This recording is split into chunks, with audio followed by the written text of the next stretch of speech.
So our next session is Speed Up Your Digital Journey with Agile. We have Diego. He is a VP and Principal Analyst Service Application at Forrester. Diego has 28 years of industry experience in addition to application development. Prior to Forrester, he was a director at Meta Group and head Agile Production Development at Quarterstop. May I request Diego to join me on stage, please? Can we have a round of applause, please? Stage is all yours. Good morning, everybody. Thank you for the introduction. I thank NASScom for giving me this opportunity to be here among many friends. I know a lot of you.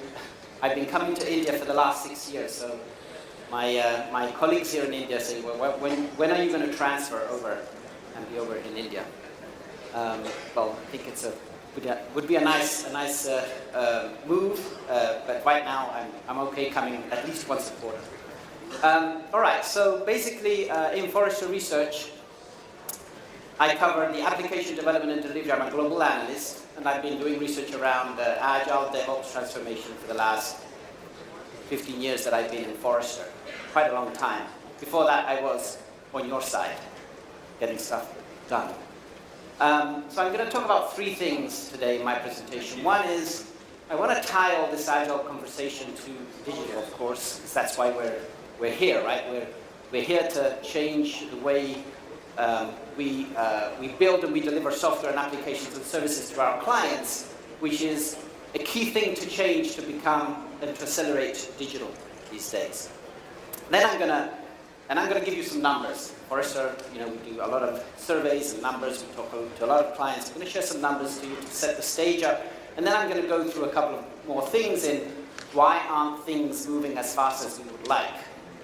And talk a little bit about some good practices, I would say, that I see from leading companies that are succeeding with actually making some of these things happen using Agile, of course. And I will talk about the model, Spotify approach, yes, the music company, because their engineering model looks like there's lots of people that are very interested in that and companies that are adopting it. So I'm going to share some of that too. All right. Do I have a clicker? Yes. Very important tool. So first thing is 32% of the companies feel they're successful in accelerating digital transformation. The bad news is that about 2/3 are kind of still in between or not successful. And in between I don't see as a very good thing. And the same thing you can see within the digital transformation, creating a digital business model is another important objective of digital transformation and adoption. And again, only 1/3 of the organizations are successful with it, right? And 2/3, not really. Same thing from building new digital products and services. These are all key business goals of digital transformation and tied to software delivery and software development. And guess what? The numbers are pretty much the same. Right? Now, we've been doing Agile for quite some time. I've been writing about Agile for at least 10 years. And I keep talking to people and I've been seeing the transformation throughout the world in different regions, perhaps at different pace in different regions. And, sorry, this is not my last presentation, but okay, I'll go ahead with it. The question is, why is this happening? Right? Why isn't digital transformation moving as fast as it should? Well, there is something that we call the core, which is the elephant in the room. And what that means is that everybody sees it, but nobody wants to talk about it. What do we mean by core? Well, core are those core systems of record that we all use every day to run our operations. Your CRM, your employee HR management system, your finance and accounting, your resource planning if you're in the manufacturing space, or even your business intelligence system. So all those systems that every day we use to run our businesses. But also Systems that are, of course, oriented towards, if you're in a retail business, to basically, run your business operations, inventory management, payment systems. If you're in the airline business, crew management. Or if you're in the manufacturing space, inventory management. And these core systems of records are invisible, right? They have deep roots in your enterprise. Lots of processes are based on these systems of record. And core is very important to support customer experience. Everybody talks about customer experience. And it is based a lot on, of course, what we do, on what we call on the surface, on the systems of engagement, but they depend on these core systems. And why is customer experience important? Because customer experience is exactly what your customers see and touch every day using your services, your products. And the customer journey is made of customer experience, right? All the touch points. A customer journey is when they come to your site, they look at your site, they choose you as a vendor or your partner as a vendor, they choose you as a partner, they buy goods and services from you, they get support, right? That's the customer journey. The customer journey is, customer experience is of paramount importance to the customer journey. And that is all relying on your core systems. So, the problem is we haven't really modernized those core systems, and the question is, why do we need to modernize them? You might say, well, for me it's working fine, why should I change my core system? Well, let me give you some examples of how this impediment of not addressing with innovation fast enough the core systems and just working on what we call the systems of engagement, as I will show you in a minute, is creating this big problem. Why do we need to modernize? Well, because broken customer journeys create digital illusions. You might be, if you're a bank, you might have implemented a beautiful mobile app that is cool, and everybody does that. But you know what? It's not differentiating anymore. Just look at all the mobile apps that are being built from banks. They're pretty much all the same, right? Let me give an example of digital illusion. Tesla, even the unicorns. I mean, if you're like not a unicorn company, don't feel bad. You're in good company. Even Tesla. This is a friend of mine that was tweeting this message to Elon Musk. This is day 3 when he was tweeting this message. He has a Tesla in the Bay Area. They are breaking into the Tesla, break the glass windows to steal something from the car, right? And he got his window broken, but he couldn't get it repaired very quickly. He found out by the repair shop that the connection to the inventory management system was not working. The insurance had no clue how to help.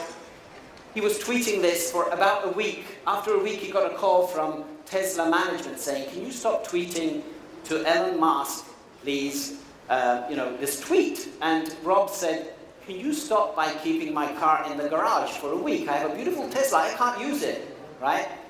And so, end of the story, to make the story short, they sent a manager from the plant of Fremont up to San Francisco, where Rob lives, with the glass on the back seat to the repair shop, and he got his window of the car repaired.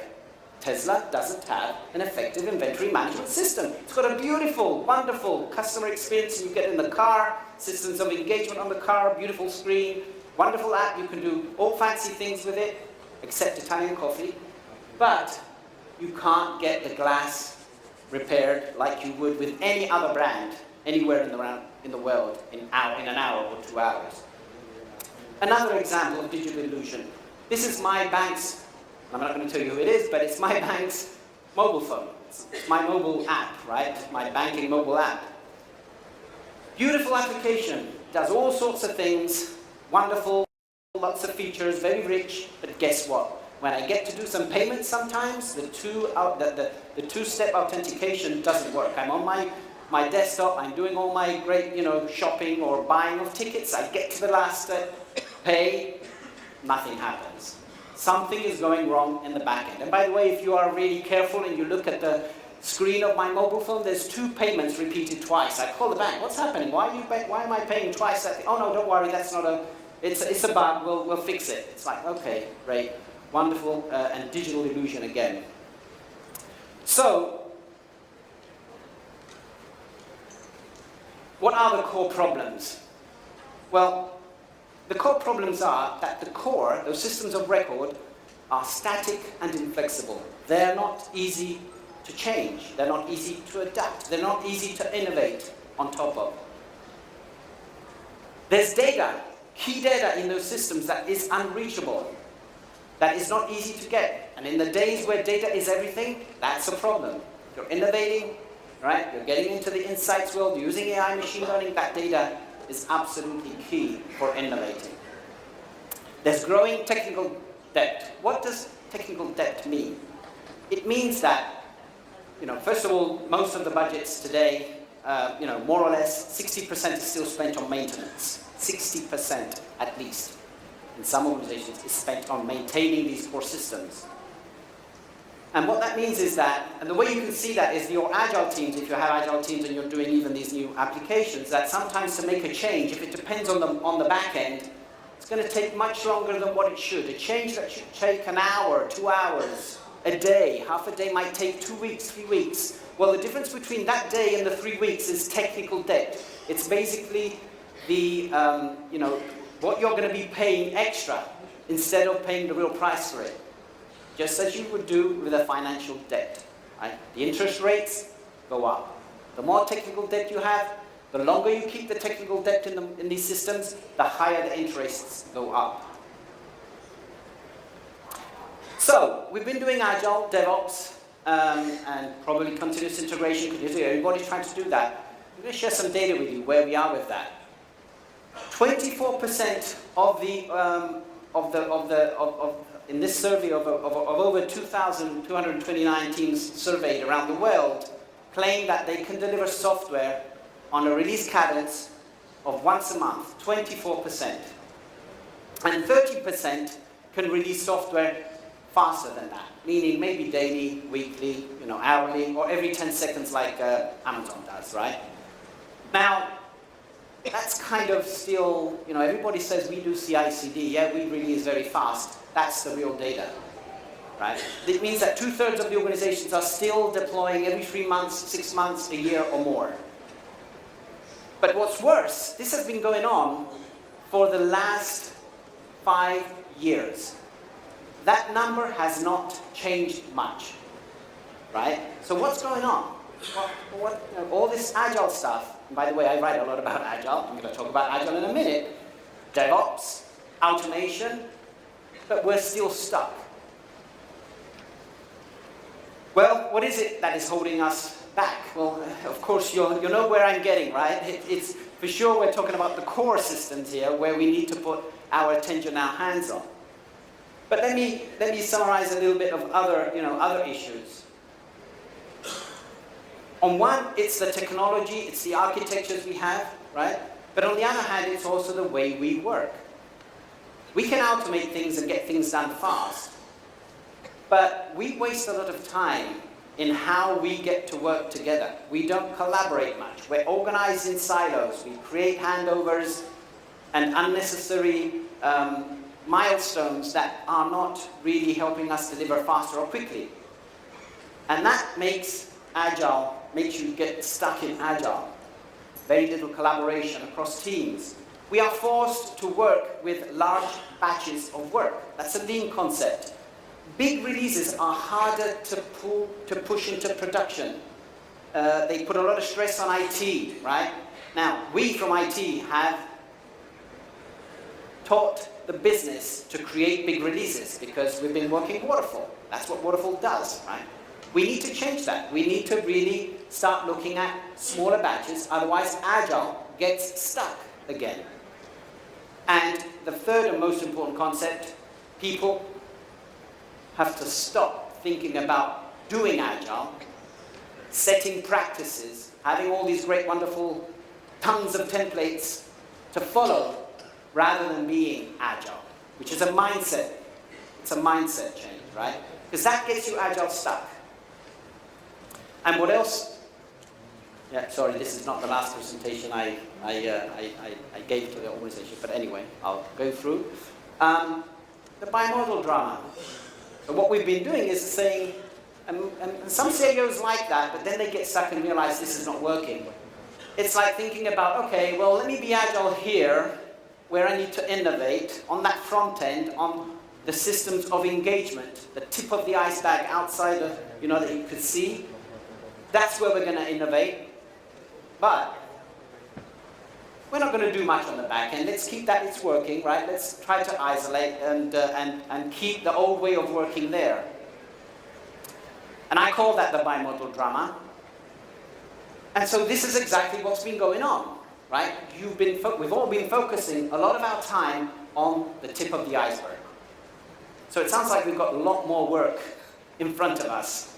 And I think the data shows us that companies and CIOs and executives are finally, working on this, because we know that we can't. We're kind of hitting the wall with what we can do in terms of, doesn't matter how many, type of frameworks or agile frameworks we adopt, if we don't really look seriously and differently at what we need to do beyond the surface of that level of the water, we're not going to go much further. So what do good companies do to modernize and be more adaptive, as I call it?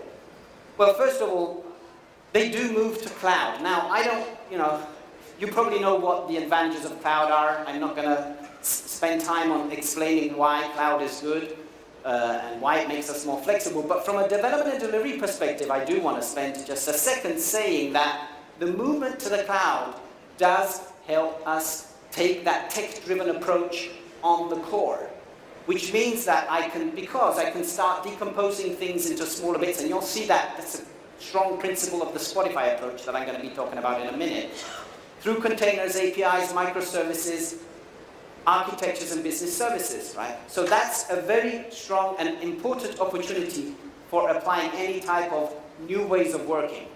Agile, call it Spotify, call it safe, call it less, call it that, it doesn't matter, right? And so it's actually very important to be able to organize teams and manage work differently. So let's talk a little bit about why people like this different way of working. And this is, again, as I said, the engineering model that Spotify, the music company, applies, but you'll see that in a minute. Large banks are also adopting this approach. What is so cool about it? Well, it separates between work management on one side and specialty management on that side, on the other side. What does that mean? It means that you have these squad teams or scrum teams or cross-functional teams, right, that are organized into tribes, are grouped into a larger, eventually, organization if it's wealth management, a domain where you need more people to develop the product. But then you've got, and they're focused on getting the work done, right? But then you have this other side of the organization, the other dimension of the organization, which is focusing on how to get the work done, the so-called chapters. They're kind of like our Center of Excellence concept, but they're slightly different, because in this organization, every member of a squad does report into a center, into a chapter, and the chapter leader is managing the career of that person. It's managing the career, the roadmap, the skills, and that's how people make a career. They don't make a career anymore by a vertical ladder, but it's horizontal. The more skills I get under my belt, the more I can help myself, the team, and the people around me, the more successful I will be in the organization. And so chapters are focusing on specialty management. And there's a direct line in both reporting lines into the squad and the tribes and to the chapters and the guilds, which is more of an optional structure, but it's actually the virtual structure where people can share more content, more knowledge at an enterprise level. And so this organization is very flexible, and it's adaptive, because basically it helps people focus on two important things: getting their work done and getting that work done in the best, most innovative way, and continuously learning. And there's just a lot of exchange of information that happens in the organization naturally between the people. Now, in order to really increase that autonomy that these teams really need, small is beautiful is the concept. Small teams, because small teams are very efficient, but they have to also work on small work items, small batches of work, minimum viable product concept that the product owner coming from the business has to be, has to know how to master.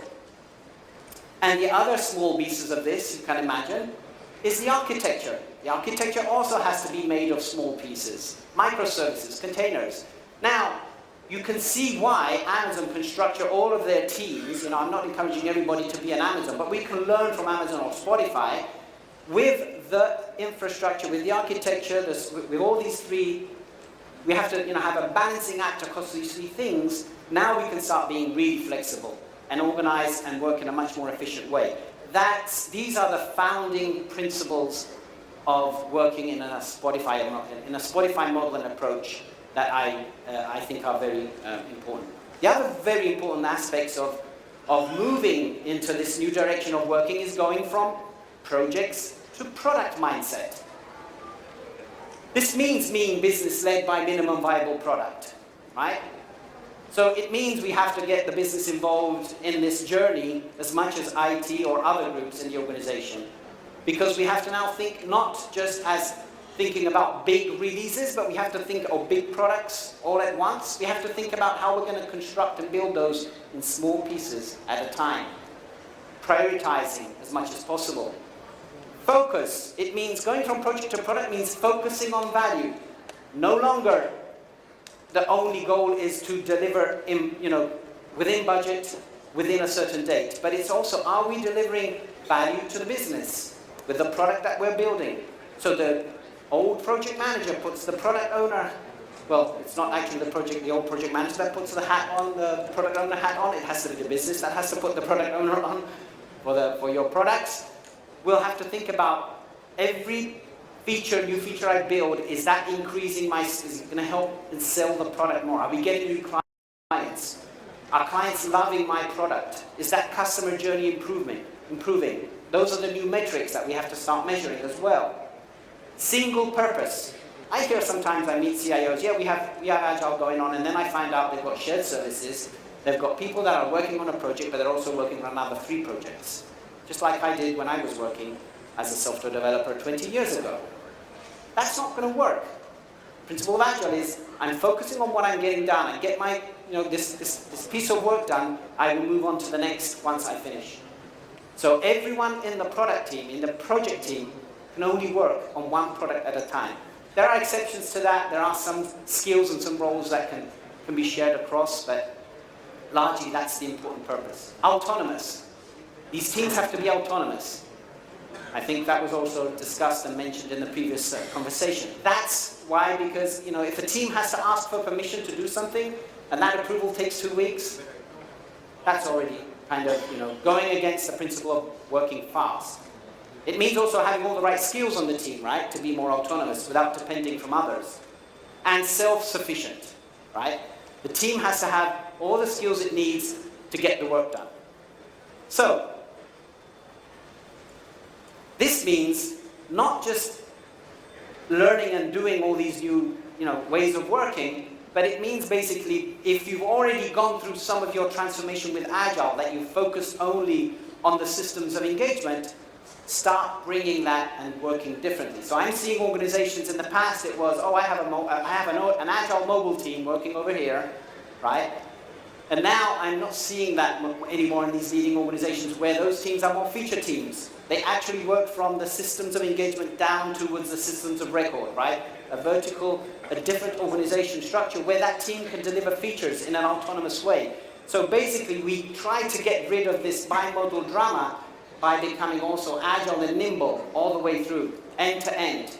DevOps is there to actually help us make that happen. Because if you only fix the development alignment with the business, but you don't fix the alignment between development and operations have to become agile as well. And not just on the front end, on the back end, and innovating on the back end as well. And so I'd like to spend, I was told I had 30 minutes. Am I wrong? I have 30 minutes, because I see it's 0 here. Okay, I'll speed up a little bit.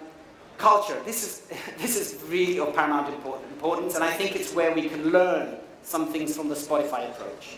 So it's worth going through. So the first thing, big mistake is that culture cannot be copied. You cannot just cut and paste a culture from one organization to another, right? But you can be inspired by other cultures. And I think that's why I get a lot of inquiries, and I wrote 3 reports, as you will see on Spotify. It's because it is an inspiring culture, right? If they can do it, why can't I do it? If I can get things done faster, better, more aligned with the business, I can be inspired by that culture. So here's how Fidelity Personal Investments did it. This is a division of 3,000 people. So I'm going to use this example to show you some of the principles that they have adopted from the Spotify approach. It's not a model. There is no model. There is no website with tons of discussion of what Spotify is. There's 2 videos, there's a blog, and then there's some research and other stuff that we've been writing. But there's good experience in some of the big clients that are using it. So autonomy with alignment. How do they do that? The squad teams, each squad has their own product backlog. That makes them autonomous, but it's within the tribe which that product backlog gets constrained, gets confined, gets standardized, right? So there's alignment within the tribe organization. Continuous improvement as a team. The focus is not just delivering new features faster. Of course, we want to do that, but at the same time, we are focusing on improving, doing things better, learning. There's exchange between the chapters because each member that is part of a chapter is in a squad. What he's learning in the squad will go back into the chapter. What every squad member is bringing back into the chapter will go into other squads. It becomes a natural, right, a natural infection of good knowledge around the organization. Attempts to master as individuals. I'll come back to that in a minute. Communication always. There's lots of communication, direct communication, and ceremonies to make that happen. Frequent delivery in small batches. These are the principles. These 7 principles are like, if you want to be part of this division and you want to work agile, these are the principles you have to ingrain as a DNA. And your goals will change based on them. So you have to start delivering. If you're delivering every 6 months, your goal is to deliver every 2 weeks, 4 weeks, small batches. Client obsession. All the requirements, everything you understand, you have to be outside in and not inside out. Customer first. I want to make sure that customer journey, that customer experience, I'm really delighting my customers, right? Customer first. And agile, I liked that slide in the previous presentation with those guys having fun on the roller coaster. Well, it's kind of a roller coaster trip, but yes, as you can see, agile is a journey, not a destination. And have fun with it. So these are the 7 principles, and what I really want to emphasize is this attempts to master as individuals. Basically, get rid of process masters. I know that you're not going to like that, right? You have to make and put in the head of the people. It's all about becoming masters of practices, knowledge. The more I know, the more I learn, the more I can innovate, and I can bring good knowledge to the table, and my skills can improve. The way they do this, they give time to their people to do that. 1 day a week in the Fidelity division, 1 day a week is dedicated to learning. You can go on special projects, you can go to conferences, you can read, you can study, you get to learn. Otherwise, how are we going to change the skills, right? So,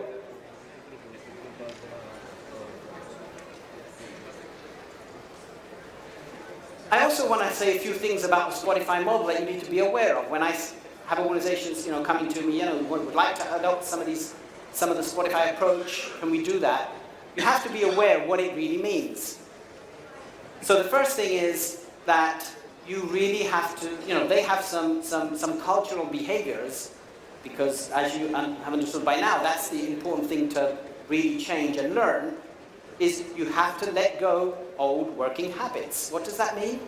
It means letting go of individualism. In some cultures, that's easier to do than in others. I think here it's good. I see a lot of collaboration and support between people here in India.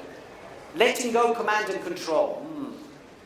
Managers have to become servant leaders, not telling people anymore what to do, but sitting around the table with the team and saying, how can I help? How can I help you? What are the impediments? Why are we not successful? What can I do to make you more successful? hierarchies. We're talking about a very flat organization, as you saw. It's very flat and autonomous, right? Static upfront plans. No. If I'm Agile, I have to change my plans continuously. I like planning, but I have to change the plans continuously and dynamically, and no fixed silo teams. Can you cope with those? Right? You want to be more like Spotify? You have to cope with those changes. Do it your way, building your own Agile scaling approach. I see most successful organizations doing this, like HSBC. They have adopted SAFe, but you know what? They've actually customized SAFe to their needs, as most of the successful organizations do, right? You have to know what works for you and what doesn't work for you. And you need people that are really good at Agile, I would say, to stay and not lose the Agile mentality to do that. And move fast and break things. This is cool. I can see why, Netflix, Spotify can get away with this. It's like saying, making speed to deliver features quickly, high priority before being perfect. Well, if you're a bank, can you do that? Maybe not, right? Maybe this is a cultural behavior that you need to tweak a little bit and put as a principle quality at speed instead of just speed. Because if you're a banking application and I can't get my payment done, or I'm going to make the wrong investment, I'm going to be mad. If I'm not listening to the right music, who cares? I just change the music and listen to the next song, right? So changing the culture and behavior is important. We don't need to go through this. I just wanted to show you that, right, there are lots of organizations that are adopting the Spotify model. There are more organizations that are probably adopting the SAFe model. There's less DAD. What I recommend to organizations is there's good things in all these frameworks. Have good people, strong people that can actually look at what is working for you and make your own model work for you and take the pieces out from each one of them.